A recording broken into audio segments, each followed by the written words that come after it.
In this video I would like to talk about the ideal number of hierarchical levels and how we should try to seek for them. So let's imagine a company that has got 100 employees. So I will have 100 employees, and I'm going to have just one manager for them.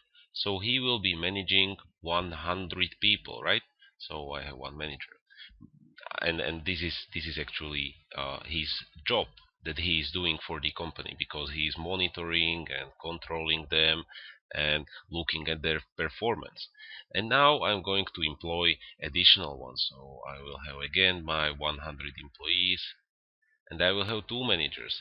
And now the work is split between two of them, so one is doing this job and another one is doing this job. So I have two of them. It will be one and it will be second one. So you can see that there is always some value that the manager adds. So there is always some value that manager adds, and this is that you can see that because the monitoring can be done in better ways, so that now the managers are focusing just on 50 people, so that this was the value that a new manager added to the company. But on the other hand, there is always a cost. So there is always a cost of a manager. And our company, or we should construct our company the way that the value that a new manager brings should always be bigger than the cost of him. So we should have it this way. And then how we should actually construct it, or how we can define this in a sentence. It is called the minimum chain of command. So minimum chain of command. We always should keep as flat as possible, so as flat as possible. And then the top managers, so top managers should be evaluated through their ability to manage the company. So the top managers are managers, or the managers who control the managers. It may sound a little bit funny, but they should be evaluated according to that, how they are able to run the company with as few subordinates or as with few managers as possible. So these are the 2 points of the minimum chain of command, and the most important is that we should keep as flat as possible, because that's naturally ideal for us. And now I will introduce second very interesting term, which is the span of control. Span of control.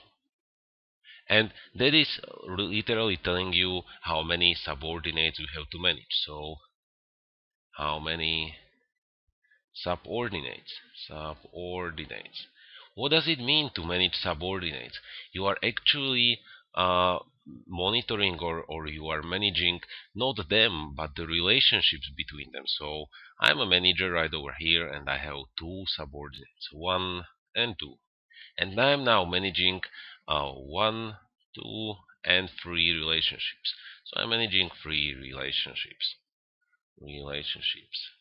And now I'm going to add one more employee, or one more subordinate. So one, two, and three. But now be careful. How many relationships am I going to manage? I will have one, two, three, four, five, and this is our sixth one. So I have six relationships, even though I have added just one new employee. So you really can see that the work that needs to be done really increases when the span of control is added just with one subordinate. So that's why this span of control, or this idea, is so important for the companies. And let's draw a small company. I have my CEO, who is the head of the company, and he has got two managers. So here is one manager, and here is another manager. And now they have got two different departments, and one of them has got two subordinates who are some actual workers. So these are one and 2. But the other one has got 8 of them. So it will be number 1, and then we move to number 8. So 8. Why so big difference, or how come that it can be different in the departments that here? Let's imagine that this company is running really well, and it is doing a really good job. So how come that they were able to choose different spans of control for different departments? Well, there are two reasons. The first is the complexity and the similarity of the work. So first, the similarity, dissimilarity, and complexity. Sorry, my mistake. Uh, and complexity.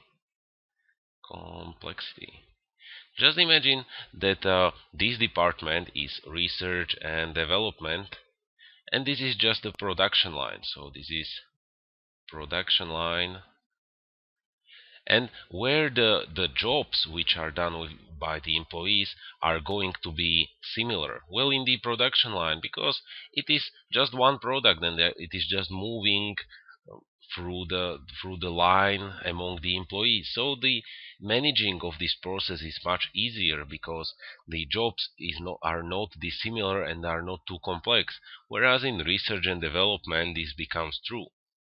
And the second point is the interrelation. So, interrelation. And this is quite a tricky. It may sound that when the interrelation between the actual employees is higher, then it will be easier because they are talking between them more. So I will have easier job to be done. I don't have to coordinate that much. But the opposite is true because you have to coordinate them more when the interaction or the interrelation between two of them is higher. So you can look at this company. So in research and development, the guys are talking really a lot. They are discussing what will be their next project. While in the production line, the interrelation is not that high because their job that is required to be done is so obvious.